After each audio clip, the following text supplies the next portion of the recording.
Dia 29 de julho tá começando a segunda-feira no Brasil e terminando aqui na Austrália. Então, bom dia, Brasil.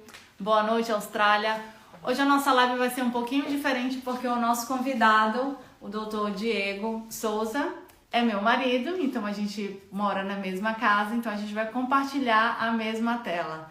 O Diego, ele vai compartilhar um pouquinho com a gente sobre a vida dele como bolsista de doutorado e também quando ele terminou o doutorado sobre a carreira dele. Então, muito obrigada, Diego, por ter aceitado o convite. O Diego está aqui. Olá, gente! Muito obrigado, doutora Adriana. É um prazer imenso estar aqui. Pois é, gente, como eu falei, Diego é meu marido, ele é colaborador da Day Science também. E vou fazer a apresentação formal do Diego. O Diego é cearense, bacharel em Química pela Universidade Federal do Ceará. Lá ele participou do programa de iniciação científica. O Diego também, durante a graduação, ele teve a oportunidade de estudar e fazer pesquisa por 18 meses no Canadá, pelo programa Ciências Sem Fronteiras. O Diego fez mestrado em Química pela Universidade de São Paulo, a USP. E em novembro de 2018, eu e o Diego, nós viemos para Sydney, na Austrália. Eu vim para trabalhar na Universidade de Sydney e o Diego veio comigo como dependente do meu visto. Aqui na Austrália, o Diego conquistou uma bolsa de doutorado em Engenharia Química na Curtin University. E a bolsa que o Diego conquistou foi de aproximadamente 230 mil dólares australianos. E essa bolsa compreendeu o valor de 40 mil dólares por ano de taxas do curso, também o valor de 30 mil por ano de ajuda de custo, que é o valor que cai diretamente na conta do aluno. Só lembrando que esse valor de 30 mil foi em 2019, então hoje já está reajustado. Em 2024, esse ano é a partir de 35 mil o valor dessa bolsa. A bolsa dele também compreendeu 3 mil dólares de seguro-saúde, que é o seguro obrigatório para alunos internacionais, e também o valor de 2 mil dólares de passagens aéreas como auxílio de deslocamento. Então, esse valor cobriu as passagens aéreas tanto dele como a minha, como dependente dele, as nossas passagens de Sydney para Perth. Durante o doutorado, as suas pesquisas na área de energia renovável, o Diego ele foi premiado diversas vezes. O Diego ganhou o Pitch Clever 2021 com um vídeo de 2 minutos explicando a sua tese. Ele também ganhou o Visualize Your Thesis 2021 com um vídeo de 1 minuto explicando a tese dele. Ele ganhou o Best Talk 2021, foi considerada a melhor apresentação dos resultados de pesquisa. Ele também ganhou o Future Scientist Awards em 2022. E por causa dos prêmios ele ganhou também bastante destaque na mídia australiana, dando entrevistas em rádios, saindo em notícias em websites. E também, no final do doutorado dele, a sua tese, ela recebeu o prêmio de melhor tese dada pelo reitor da universidade. Muita coisa, hein? Estou até cansada. Após o doutorado, ele foi contratado como engenheiro de pesquisa pela Curtin University e hoje ele é pesquisador do CSIRO, que é o órgão de pesquisa do governo australiano. E além disso, ele também é colaborador da Day Science. E, nossa, estou cansada. Diego, parabéns pela trajetória. Muito obrigado, doutora. E antes do Diego compartilhar com a gente o segredo do sucesso, eu gostaria que tu começasse contando qual que foi a motivação para fazer um PhD, um doutorado aqui na Austrália. Ok. Então vamos lá, né? Começar aqui o discurso. Muito obrigado, Adriana. Um prazer estar aqui, realmente. Obrigado. Sacanagem. Mas muito obrigado também. E assim, eu espero, como também colaborador da Day Science, né, ajudar as pessoas que estão querendo vir para a Austrália fazer pesquisa, né, com esse vídeo, mesmo quem não puder estar participando agora, mas a live vai ficar salva. Então eu espero, né, poder de alguma forma ajudar as pessoas, né, que querem vir fazer pesquisa aqui. Sim, o que me motivou a fazer doutorado, né? Então, como a Adriana disse, a gente veio para a Austrália porque ela ganhou uma oportunidade de trabalho, né, na Universidade de Sydney, para trabalhar como pesquisadora na Universidade de Sydney. Então, antes mesmo da gente vir para a Austrália, eu comecei a procurar por bolsas de doutorado, no Brasil mesmo.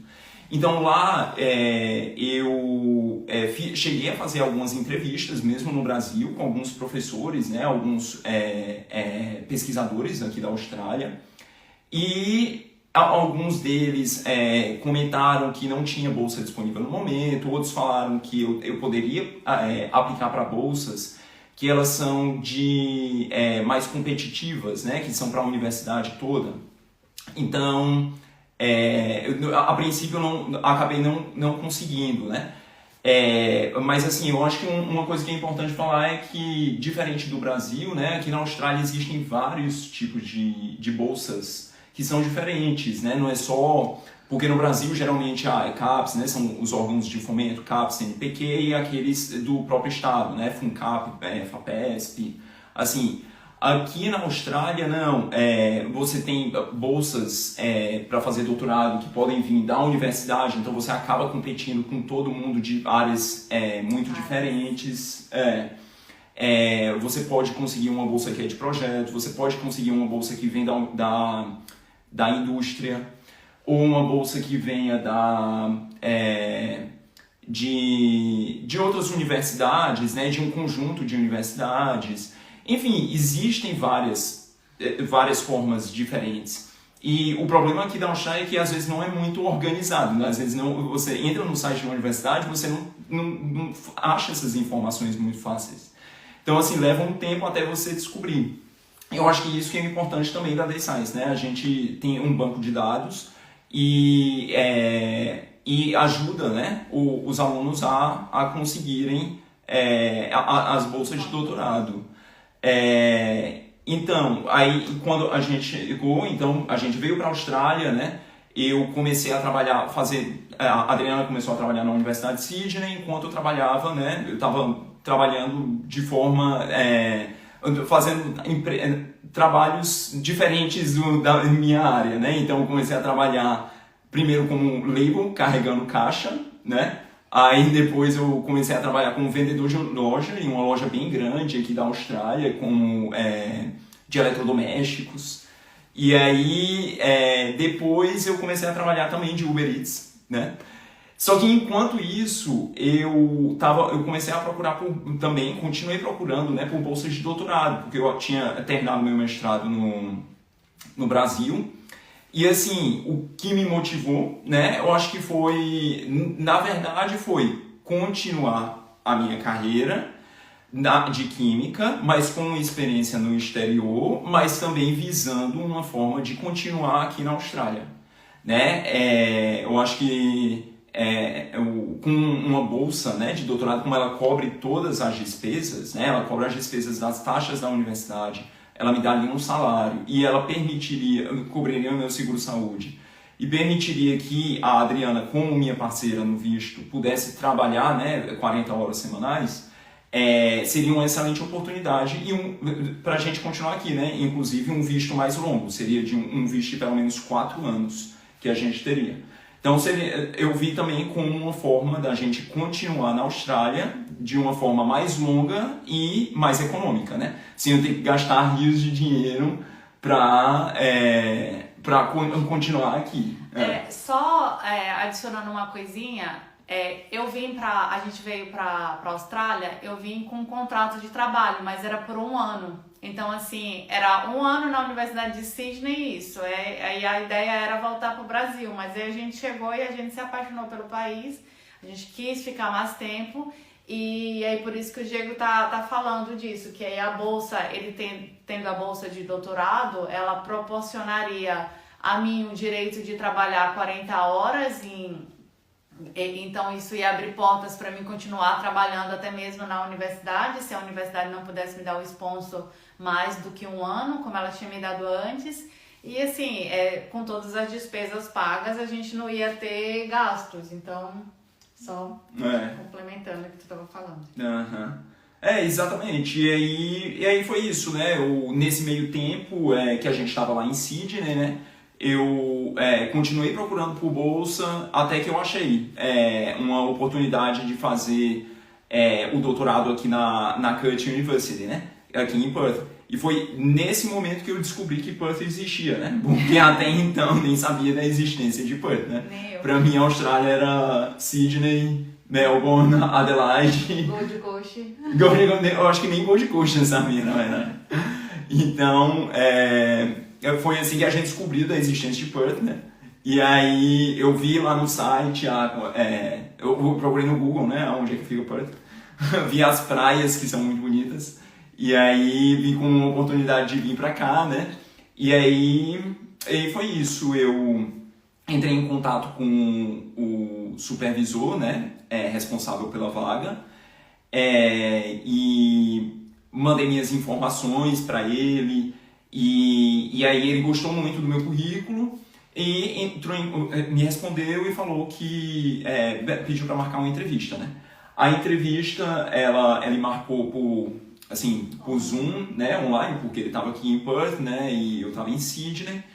E, na verdade, ia ser ele, um pós-doc, e eu, né, na entrevista. Só que, no momento, não funcionou. Não sei porque a plataforma lá que eles estavam usando, a chamada de vídeo não funcionou. E aí ele me mandou uma mensagem perguntando se poderia me ligar para fazer a entrevista com o telefone. E aí eu disse que sim, não teria problema, né? E aí foi isso. Na verdade, a entrevista foi uma conversa de uns 10 minutos. Ele me perguntou da minha experiência, a minha experiência de pesquisa, né? E a minha motivação, né? Isso é muito importante falar para o pesquisador. A minha experiência com caracterização de materiais, né? Com ciências de materiais, essas coisas. E alguns resultados acadêmicos, né? E isso, ele gostou e ele, no final ele já comentou comigo que eu tinha sido aprovado para a bolsa e foi isso. Foi uma bolsa de projeto que ele tinha. E aí quando terminou a entrevista, eu fiquei muito animado, mas eu também resolvi entrar no site da universidade para ver se eu encontrava, não sei por que, mas eu resolvi procurar por algum outro tipo de bolsa. E aí eu acabei encontrando uma que é uma bolsa só para alunos da América Latina. E aí seria uma bolsa diferente da dele. E aí eu entrei em contato com o meu supervisor para saber se eu poderia aplicar para esse tipo de bolsa diferente, né? Ele disse que sim, que seria até melhor, né? E essa bolsa, ela pagava, ela tinha um salário maior do que a bolsa de projeto. E aí é isso, eu acabei que eu consegui esse outro tipo de bolsa e com isso essa outra bolsa de projeto ficou disponível e ele conseguiu contratar mais um outro aluno. Então é isso, como eu disse, existem vários tipos de bolsas diferentes aqui na Austrália e várias possibilidades, né? E tu falou também que o salário da outra bolsa que tu escolheu era maior, mas também a outra bolsa, ela pagava o deslocamento, as passagens aéreas e o seguro-saúde. Essa bolsa que eu consegui. Sim, e exato. A bolsa do projeto não pagava isso, Não pagava né? isso, Também foi uma motivação para querer aplicar para essa outra que dava mais benefícios. E aí ele acabou conseguindo as duas, né? E claro, escolheu a que pagava mais. Isso, Uhum. Mas havia uma análise mais competitiva, né, nessa outra também. Mas ele comentou comigo, se você conseguir vai ser até melhor para o seu currículo, porque ela é considerada por mérito, tipo assim, mérito de conquista, tipo assim. Porque no caso estava competindo com mais pessoas, né? internacionalmente, né, na verdade. Uhum. Pois é. E aí, quando conseguiu a bolsa, o que aconteceu? Quando eu consegui a bolsa, eu vim para Perth. E, na verdade, demorou um tempinho, né? Eu conversei com ele também. As pessoas aqui são muito flexíveis e tal. Conversei com o meu supervisor, porque, assim, eu consegui a bolsa, eu acho que em março.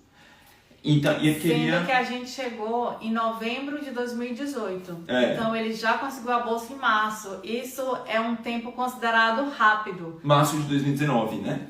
Isso é um tempo considerado rapidíssimo no processo de bolsa. Quando já tem um projeto aprovado e tudo mais, o processo ele caminha mais rápido. Mas geralmente assim, é 6 meses, quase um ano esperando, dependendo do processo. Varia bastante. Mas aí do Diego foi bem rápido. Aí tu conseguiu em março? Foi. Consegui em março, conversei com ele para ver se eu poderia viajar para Perth, né, e começar o doutorado só em julho. Ele disse que não teria problema. E aí, com isso, né, eu poderia ficar mais tempo lá com a Adriana, em Sydney, e começar um pouquinho depois, né, só o doutorado aqui em Perth. E isso é outra coisa também, né? O doutorado aqui na Austrália, ele não tem um tempo certo para você começar. Não existe isso, tem que começar ou né, no primeiro semestre ou no segundo semestre. Não, você pode começar a qualquer momento. Teve colega meu que começou em dezembro, né? E já entrou para o recesso. Não é aconselhável, né, fazer isso. É mais aconselhável começar assim em fevereiro, né? Porque as pessoas também não vão estar de férias. Mas é isso, é super flexível. E como que era a rotina da tua vivência na universidade? Tinha que ir todo dia, cumprir o horário? Como que era o relacionamento com o orientador? Sim. Então, a rotina na universidade é como se fosse um trabalho, né? O doutorado. É esperado, né, que você cumpra 8 horas por dia, né? É mais ou menos isso. 40 horas semanais. E a minha rotina era, geralmente começava às 9, terminava às 5, mas isso dependia muito, né? Não é uma hora fixa, o supervisor ele não vai estar lá cobrando seu horário. Geralmente isso comigo, né? Existem, eu estou falando da minha experiência, né? Mas, em geral, é dessa forma.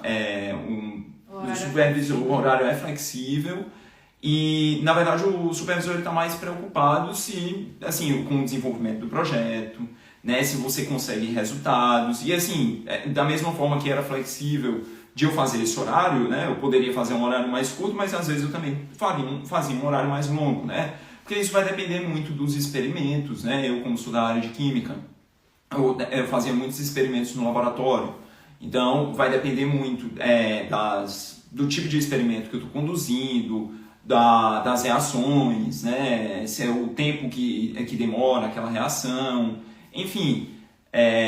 Então, em questão de horário, era mais ou menos isso.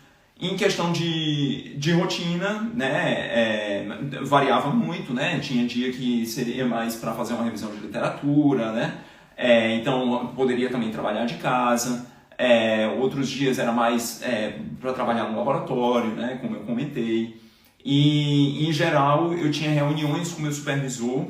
Inicialmente começou de semana em semana. Depois passou uma vez por semana, né? Depois passou uma vez por quinzena. E eu acho que... E essas reuniões, elas são muito importantes. Assim, na verdade, eu comecei achando que era mais porque ele queria ver o que eu estou fazendo, se eu estou fazendo alguma coisa, né? Mas na verdade não, é mais para ajudar mesmo, né? Mas o que eu acho que é muito importante dessas reuniões é você tirar o proveito, né, da oportunidade de você estar lá conversando com o seu supervisor. Então, o que eu fazia era, eu preparava apresentações, né, dos resultados da metodologia, né, que eu tinha feito, dos experimentos do laboratório que eu tinha feito e dos resultados que eu tinha obtido. E com isso eu levava para o meu supervisor em forma de uma apresentação de slide. E aí eu ia conduzindo aquela reunião dessa forma.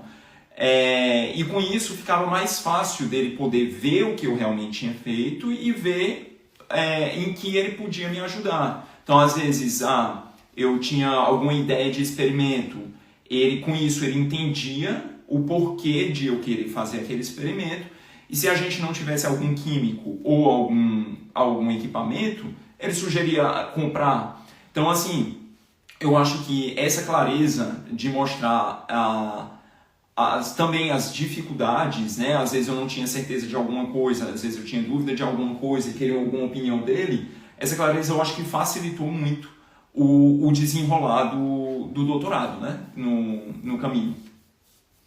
E durante o doutorado, a gente recebeu o Diego semana passada e a gente falou das possibilidades de trabalhos extras e tudo mais.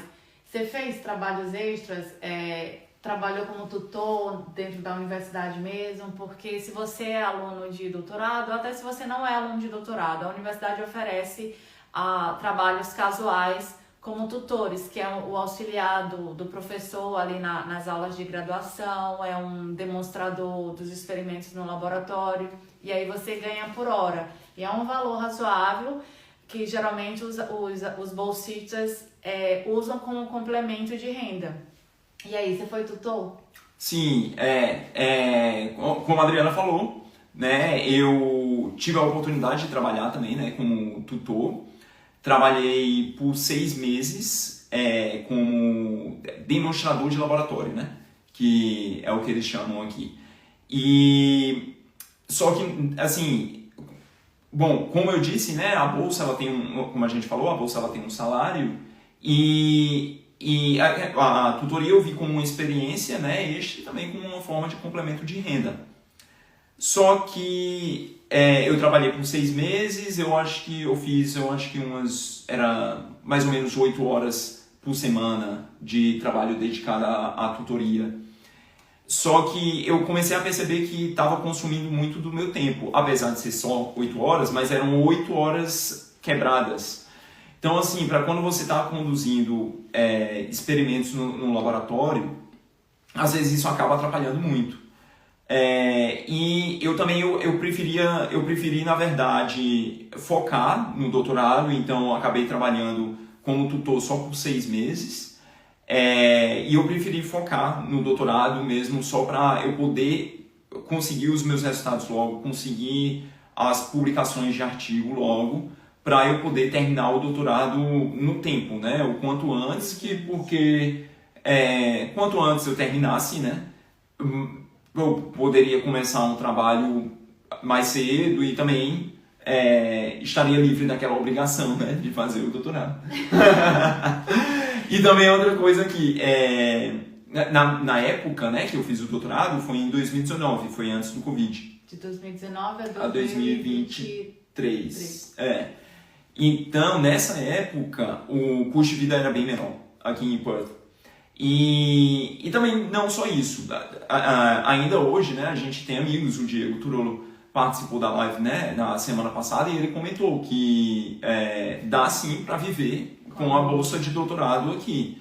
Na minha época, dava tranquilamente, eu ainda consegui juntar dinheiro só com a bolsa de doutorado. Mas realmente, hoje em dia o custo de vida está um pouco maior, mas da mesma forma que hoje em dia a bolsa também é maior, né? Na minha época era $5.000 por ano a menos. Né? A gente está falando de Perth, porque cada cidade também da Austrália tem um custo de vida diferente. Nos últimos anos, o aluguel em Perth subiu bastante. Então, por isso que a gente fala aí dessa diferença. Na época que o Diego era bolsista, o Diego Souza, assim, o dinheiro da bolsa era mais do que suficiente. Você pagava as despesas, ainda sobrava dinheiro, você vivia muito bem.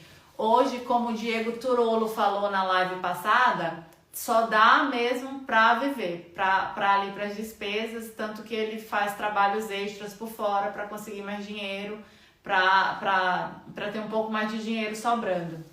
Mas é isso, a Austrália tem épocas que o custo de vida aumenta, diminui, Mas assim, todo mundo vive e vive razoavelmente bem. Eu pelo menos não vejo ninguém reclamando da vida aqui.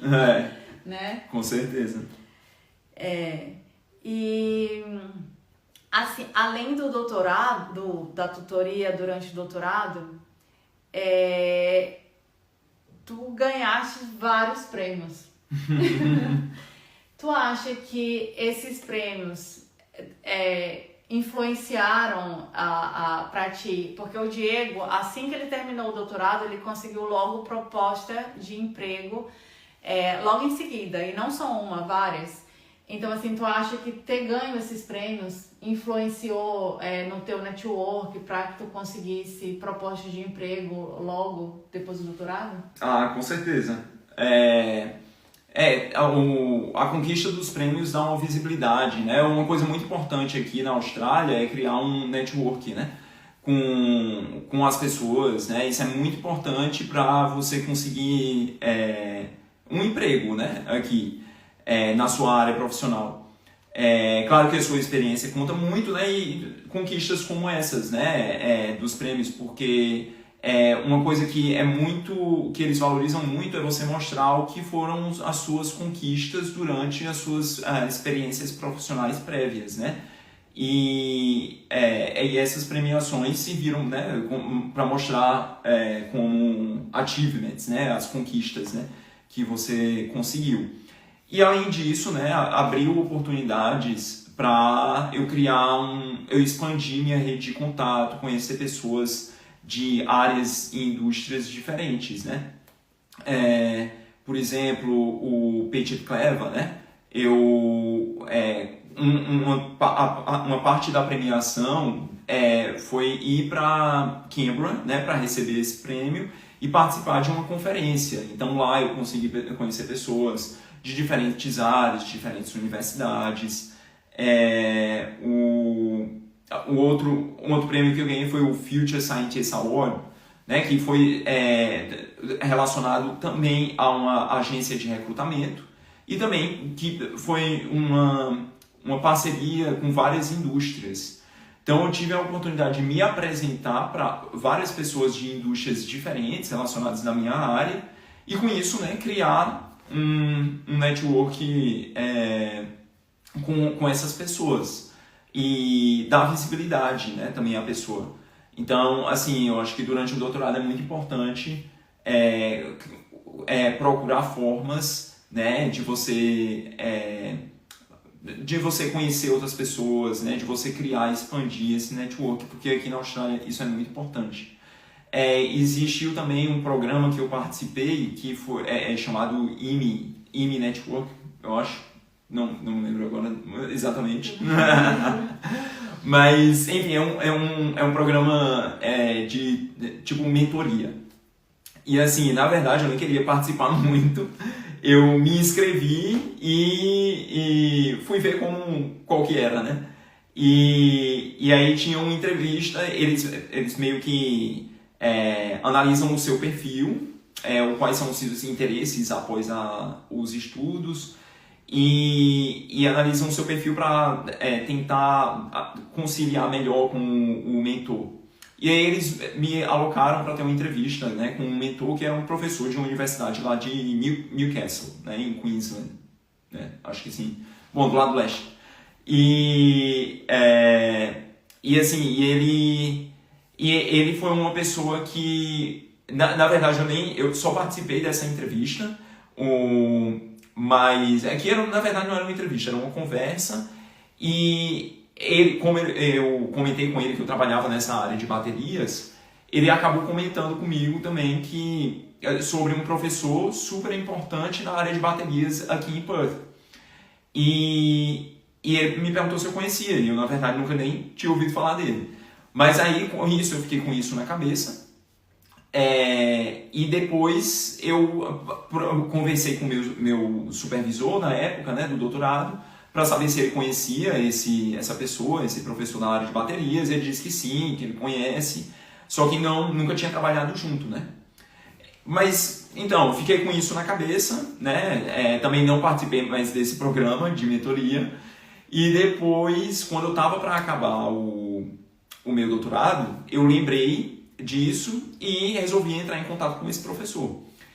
E aí, por coincidência, esse professor ele estava iniciando um projeto industrial dentro da universidade na área de baterias e ele marcou uma conversa comigo num café, tipo assim, para saber qual era a minha experiência, os meus interesses, a minha motivação, isso. E isso, a gente conversou e logo, só que ao mesmo tempo tinha uma vaga aberta para trabalhar na verdade era como técnico de laboratório numa planta piloto na universidade, que era exatamente esse projeto industrial da área de baterias na universidade, né? Em que ele que estava liderando. E eu apliquei para essa vaga, mesmo sendo de técnico, eu apliquei.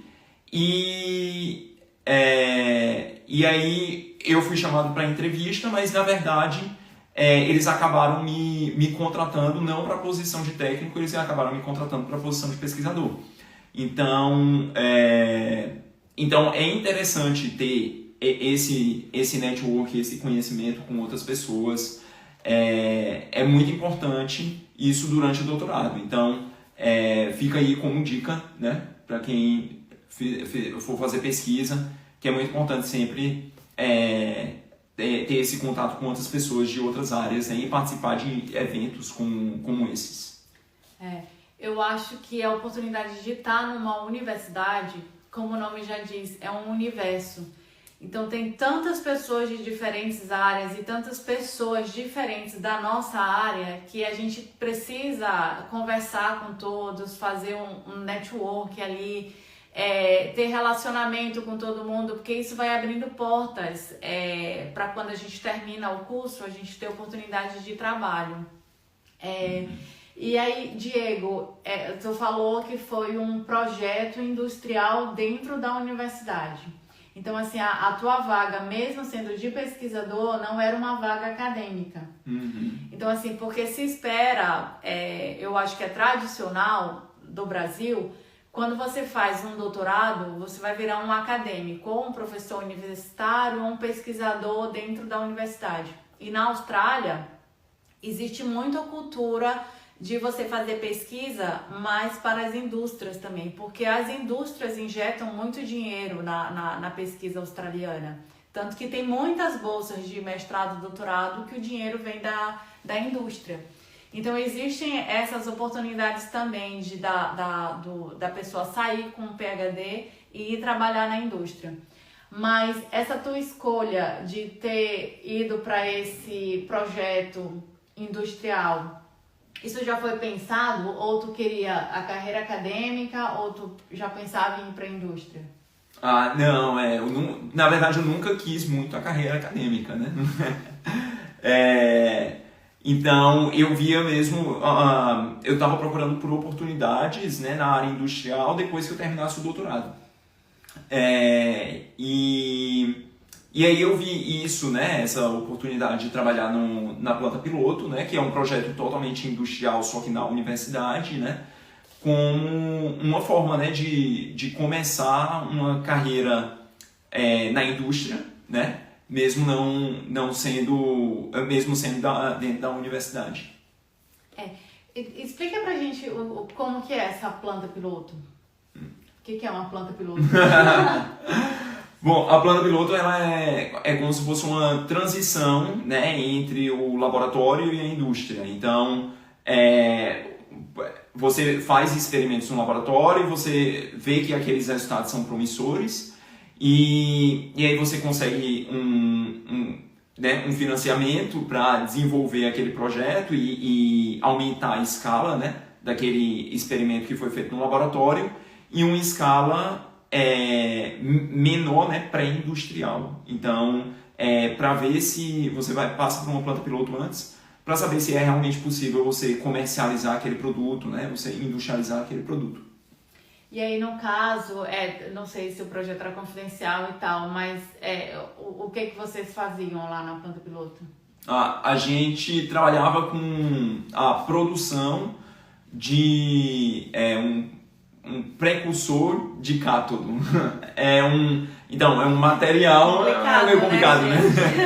É um material que se utiliza em baterias, né, nas baterias de lítio. Né? Por exemplo, as baterias de carros elétricos, né, que são utilizados hoje em dia na Tesla, eles utilizam esse material que a gente sintetizava, né, nessa planta piloto.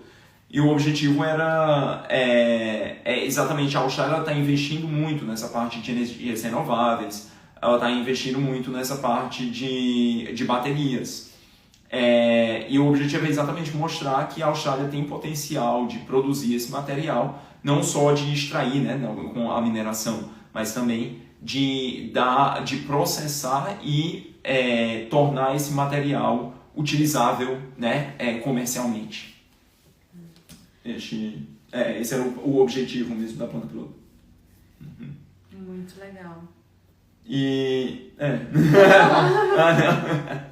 Não, é isso. E eu acho que a principal diferença, né, entre a indústria e a academia é que na indústria você tem, na academia você tem sempre aquela você geralmente está num contrato, né, que é por um tempo limitado, você tem que correr atrás de financiamento externo. Isso aqui na Austrália, né? Isso aqui na Austrália, E enquanto que na indústria não, geralmente é um projeto fixo, né? É um contrato mais estável na indústria. Só para explicar melhor esse processo, porque no Brasil, quando a gente trabalha nas universidades, ou é como pós-doc ou é nomeado por um concurso público. Na Austrália não existe concurso público. Então, os cargos nas universidades de professor, de pesquisador, são sempre contratos. E esses são contratos, o dinheiro vem de projetos de pesquisa. Então, tem um professor lá responsável, que é o mais sênior, ele submete um projeto de pesquisa para um órgão de fomento, para uma indústria, e aí ele ganha ali um valor. Ganhou 10 milhões para lidar com o projeto durante tantos anos. Aí, com esse dinheiro, ele contrata, ele paga o salário dele, ele paga as despesas do projeto, ele contrata alunos de PhD, ele contrata pesquisadores e tudo mais. Então, são sempre projetos. Então, quando o pesquisador aqui já está perto de terminar o financiamento de um projeto, ele já tem que pensar no próximo projeto e pedir financiamento para o próximo para continuar tendo recursos o tempo todo. Tem gente, a maioria das pessoas lidam muito bem com isso, e ainda mais aqui na Austrália, que sempre tem dinheiro para pesquisa. Pelo menos, assim, a nossa experiência em 6 anos morando aqui, e das pessoas que a gente conhece, que está há anos na universidade fazendo pesquisa, dá para ficar renovando os contratos por tempos e tempos. A gente tem amigos que estão há mais de 15 anos na universidade, só renovando, sempre tem dinheiro. Mas para outras pessoas, essa instabilidade, isso de não ter a certeza que você vai renovar o contrato ou não, é um pouco chato.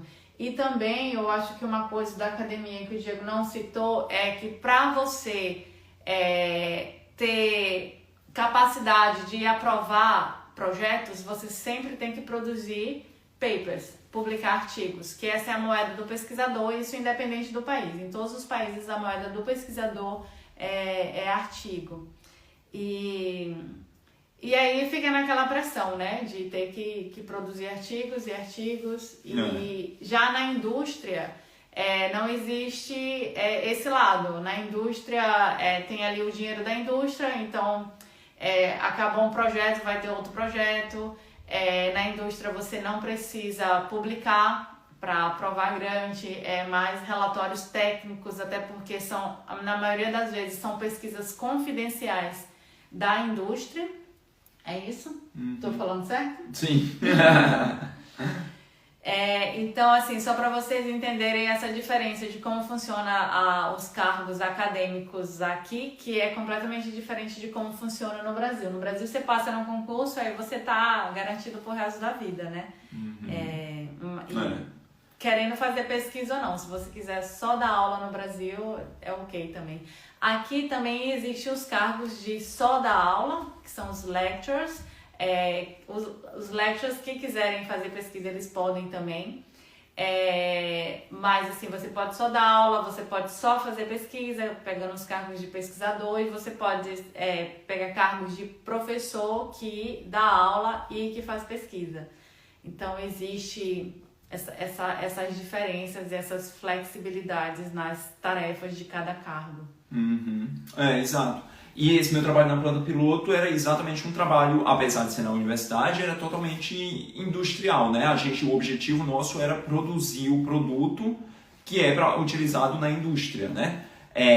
De uma forma que ele atinja os parâmetros necessários para comercialização.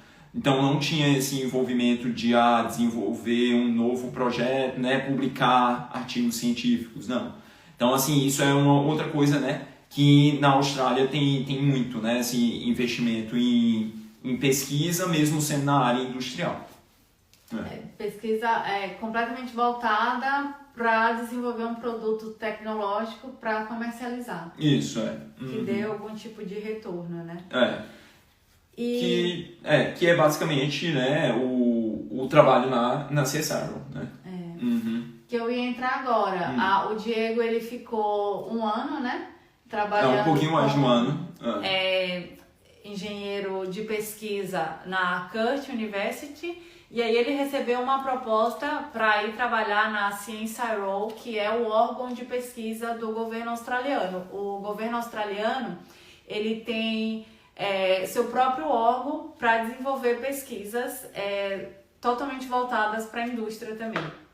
Então, é um órgão que também tem parcerias com indústrias, eles têm, além do dinheiro do governo, tem dinheiro de indústrias, e eles fazem pesquisas em diversas áreas. E aí o Diego recebeu proposta para trabalhar como pesquisador no CSIRO, aí tu aceitou, né? E como que está sendo essa experiência? Porque atualmente ele está lá no CSIRO. Então, como a Adriana falou, né, a CSIRO é uma empresa de pesquisa e desenvolvimento aqui da Austrália, no governo australiano, né? Então, eu não sei se existe algo parecido com o Brasil. Eu acho que no Brasil seria mais, assim, mais perto seria a Fiocruz, por exemplo. Só que a Fiocruz ela é mais na parte biológica, né? A Fiocruz é do governo? Acho que sim, né? Não sei. Enfim, posso estar falando besteira então.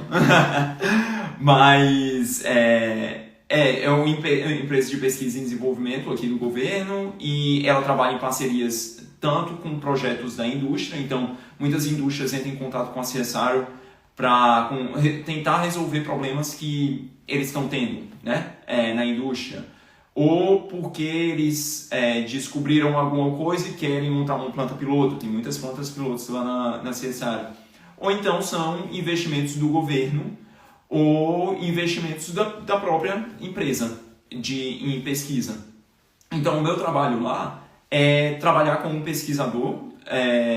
Atualmente eu estou em um projeto de otimização, né, e produção de materiais de alta pureza também para baterias.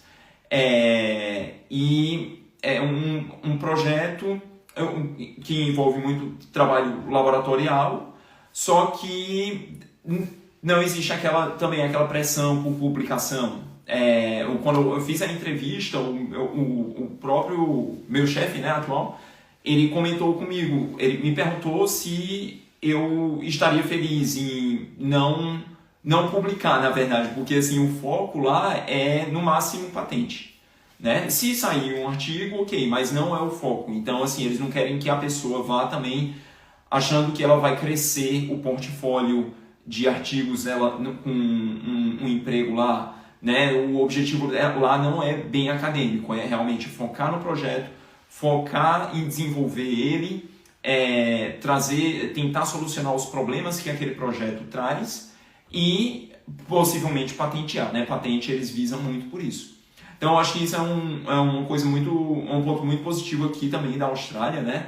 O investimento que o governo dá em pesquisa e desenvolvimento, e nisso, né? De elaboração de patentes, e que não necessariamente só acontece na universidade. A gente sabe também que em indústrias existem projetos de pesquisa e desenvolvimento, áreas, né, profissionais trabalhando só na parte de pesquisa e desenvolvimento. E isso é muito, muito legal de se ver. Então, assim, eles conseguem alocar, né, empregar os doutores, né? Não só em universidades. Né? A indústria consegue absorver os doutores, né? Essa é a palavra. E assim, só para fechar esse assunto, academia ou indústria? Com certeza. Então. Com certeza então. Não, no Brasil eu tive experiência na indústria, né? Mas uma indústria de alimentos, né? Em que eu passei 1 ano lá trabalhando como supervisor e também eu tive experiência em laboratórios de pesquisa, né, trabalhando, né, com IC na universidade, né, com mestrado, né, e no Ciência Sem Fronteiras também, eu também trabalhei em laboratórios de pesquisa. Então, assim, eu tive essa oportunidade de trabalhar nos dois. E, assim, eu gosto de trabalhar como pesquisador. Mas eu não gosto daquela pressão, como a Adriana comentou, né? Aquela pressão da publicação, sempre ter que... você sempre está procurando por um financiamento externo e tendo que publicar sempre. E não é uma forma saudável, eu acho, né? De conduzir pesquisa, na minha opinião, né? E esse era o lado negativo que eu via, né? E eu trabalhei na indústria, como eu disse, e na indústria eu não me identifiquei muito. Então eu me identifico muito com a pesquisa, com o trabalho de pesquisador, mas eu não me identificava com essa parte, como o sistema funcionava, né? Na academia, na universidade. E aí aqui na Austrália eu encontrei isso, né? De você poder trabalhar como pesquisador, mas sem ter essa pressão, essa burocracia toda da publicação, o que é muito bom, né? Então, assim, o que eu diria eu alocaria o trabalho da indústria como pesquisador, né? Essa seria a minha opção de escolha. Então é indústria. É indústria, exato. Então o doutorado valeu a pena para estar nessa posição de hoje? Com certeza. Feliz? Com certeza. Valeu a pena, sim. O doutorado não é um processo simples. É um processo que é muito demandoso, né? Não só a demanda física lá de você ter que ter um trabalho, né, normal, mas também mental, porque você também tem que saber lidar com as pessoas, com o time, com o seu supervisor, com o co-supervisor, com todo esse estresse de publicação, né? Mas vale muito a pena, né, pelo título, pelo você poder continuar aqui na Austrália e também por oportunidades, né, de emprego depois que você pode ter, né, nessa área de pesquisa. Uhum. Aí tu falou agora sobre continuar na Austrália, aí eu só vou também abrir um parênteses aí pra contar o que aconteceu. Como a gente é um casal e eu já vim pra cá com doutorado para trabalhar na Universidade de Sydney, quando a gente mudou pra Perth por causa do doutorado dele, eu acabei sendo contratada pela Curtin também como pesquisadora, inclusive no mesmo grupo de pesquisa. Eu quase fui chefe dele.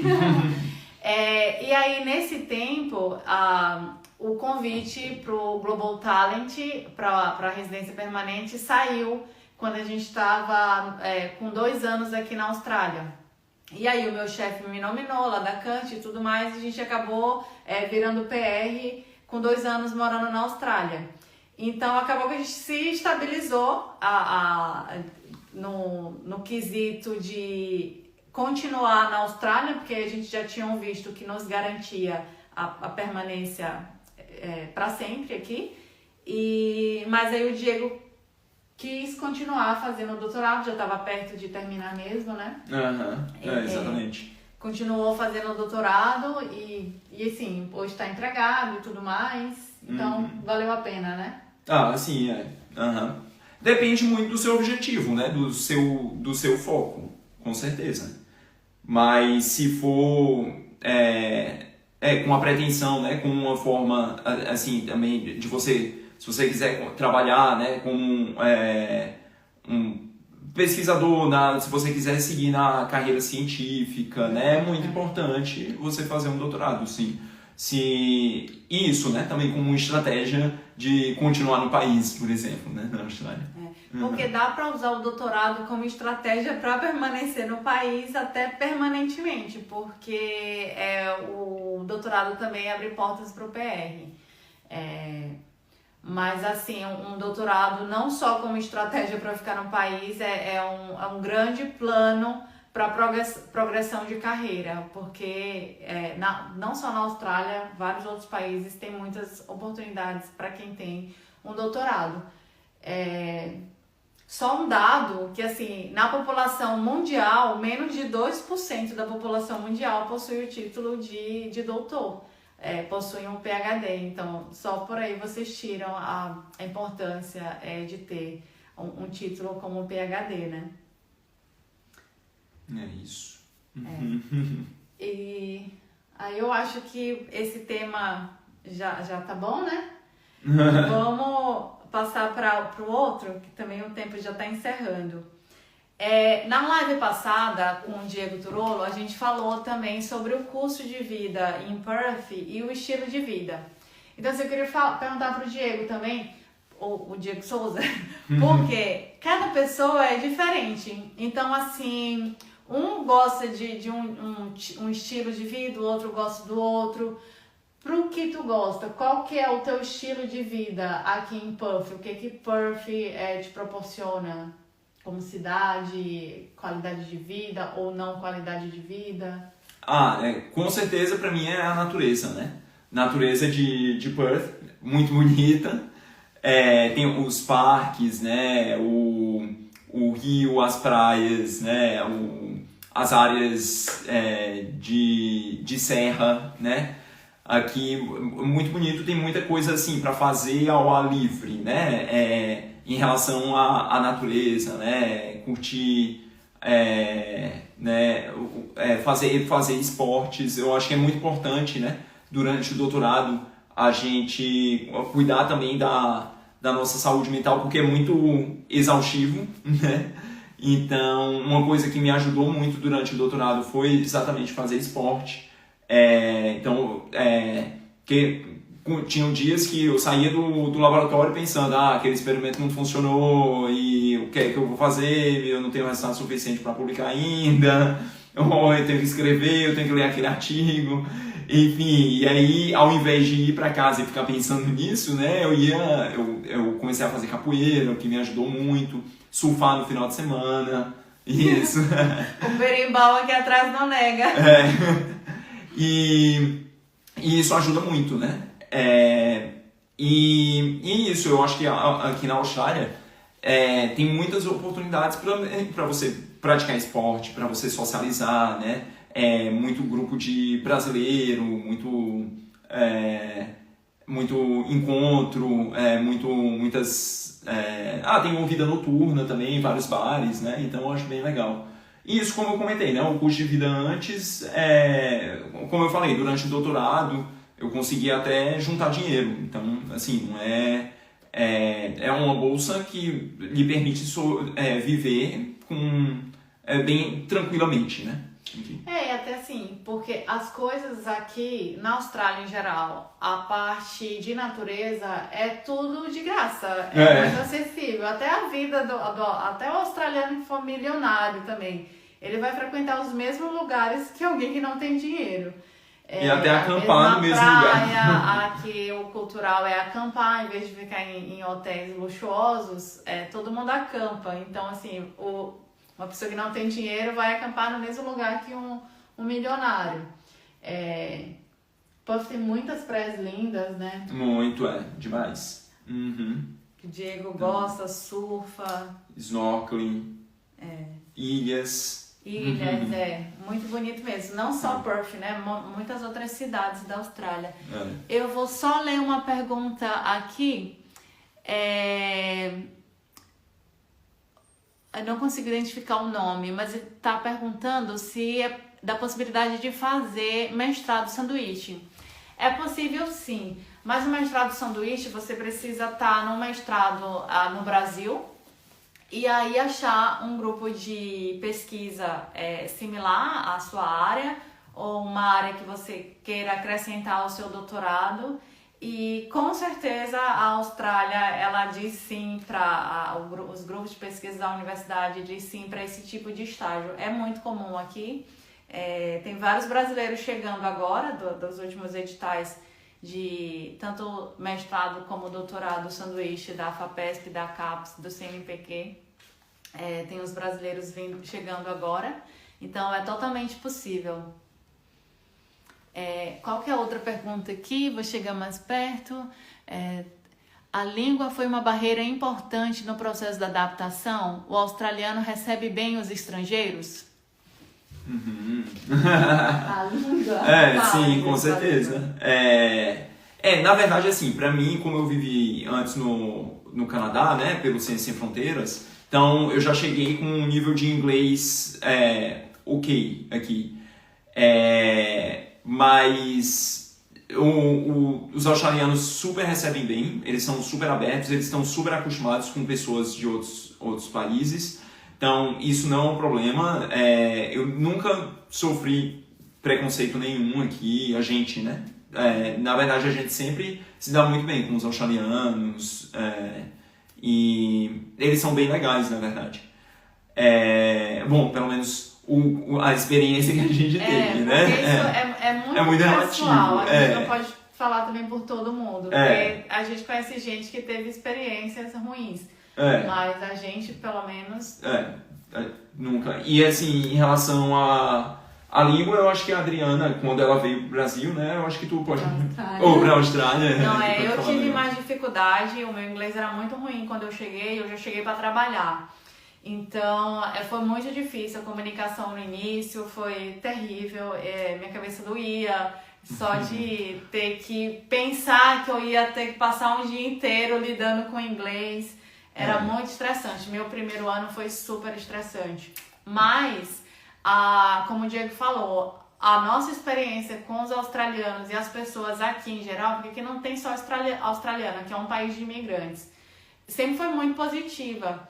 Então, na Universidade de Sydney, que eu trabalhei o primeiro ano, o meu supervisor, ele era muito compreensível. Ele falava, não, você não precisa ter um inglês perfeito, é só a segunda língua. Eles até falavam assim, eu só falo inglês, eu não sou igual você que fala duas.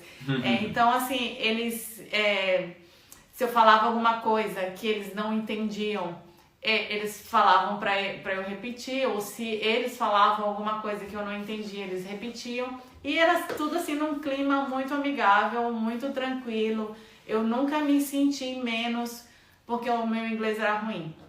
Até hoje eu acho que o meu inglês é ruim e assim eu já não me cobro tanto quanto antes, que antes eu sofria, agora eu não sofro tanto. Mas assim, eu nunca senti nenhum tipo de retaliação por causa da língua. Pelo contrário, assim, as pessoas sempre foram muito, muito compreensivas. Exatamente. E no meio acadêmico eu acho que aí ainda vai... Eu acho que o pessoal ainda está mais acostumado, né? Porque você acaba lidando com pessoas de todo lugar do mundo, em conferências, né? Quando você viaja, então o pessoal está bem mente aberta quanto a esse negócio da língua. Mas é isso, como a Adriana falou também, meu primeiro contato, né? Quando eu fui para o Canadá, minha cabeça doía, eu acordava pensando, eu acordava triste, porque eu sabia que eu ia ter que falar inglês, de tão difícil que era pra mim. Mas aí depois, no tranco, você pega, dá certo uma hora, o importante é vir. Você tá imerso, né? Então ou você aprende ou você não aprende. Outra coisa também, aqui... Talvez em todos os países que tenham imigrantes brasileiros, a comunidade brasileira é muito unida. Então, sempre tem festas, encontros, você também, o brasileiro se atrai, então você faz muita amizade com brasileiros que você conhece aqui. Então, acaba que conforta a nossa adaptação ao lugar. Então, assim, você não se sente totalmente um peixe fora d'água. Na verdade, eu nunca me senti um peixe fora d'água aqui na Austrália. Eu sempre me senti muito bem. Mas eu entendo que isso também é pessoal, né? Com certeza. Contigo. Não, a mesma coisa, né? Isso, né? Os brasileiros se ajudam muito, então acho que é bacana ter essa união dos brasileiros aqui, é confortante, com certeza. Bom, o nosso horário já está chegando, vamos para os encerramentos. Diego, perspectivas futuras. O que você está pensando para o futuro? Tipo, isso Boa mesmo? pergunta. Progresso de carreira na indústria mesmo? Então, no momento eu estou em um contrato, né? Geralmente quando você entra na CSR, você é contratado também por um tempo limitado. Só que lá existe muita possibilidade de você conseguir uma posição permanente. Tipo, a maioria das pessoas que trabalham comigo, elas estão lá 20, 10 anos, e todas começaram também com um contrato e depois, né, conseguem uma posição permanente. Então, a minha perspectiva é continuar lá, conseguir uma posição permanente, possivelmente, né?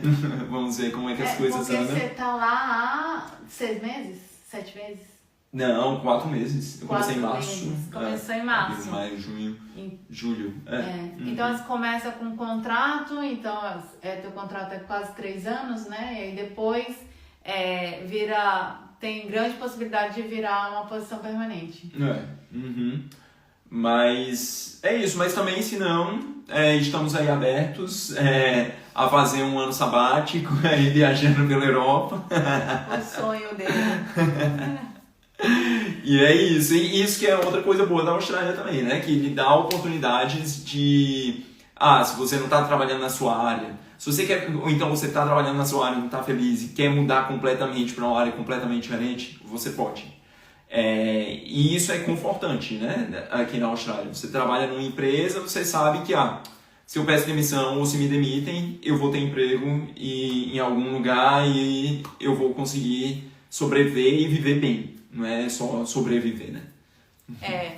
Isso é verdade, gente. Aqui a acessibilidade de fazer coisas e ganhar dinheiro é muito fácil. Você pode ser o que você quiser ser, vai dar certo aqui na Austrália. Talvez eu esteja sendo otimista demais, mas assim, no geral o que eu observo é bem isso. Então por isso que muitos brasileiros vêm pra cá e não querem mais voltar pro Brasil. Porque realmente é uma terra de oportunidades. Com certeza. Então eu vou agradecer o Diego por ter compartilhado com a gente um pouquinho da história dele. Vou agradecer a todo mundo que acompanhou um pouquinho, a quem acompanhou desde o início. Eu vou avisar que a live vai ficar salva no perfil. Então, muito obrigada, pessoal.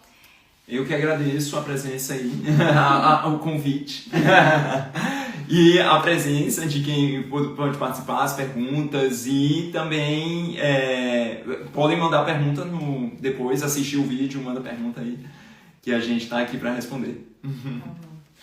Valeu! Então, tchauzinho, pessoal!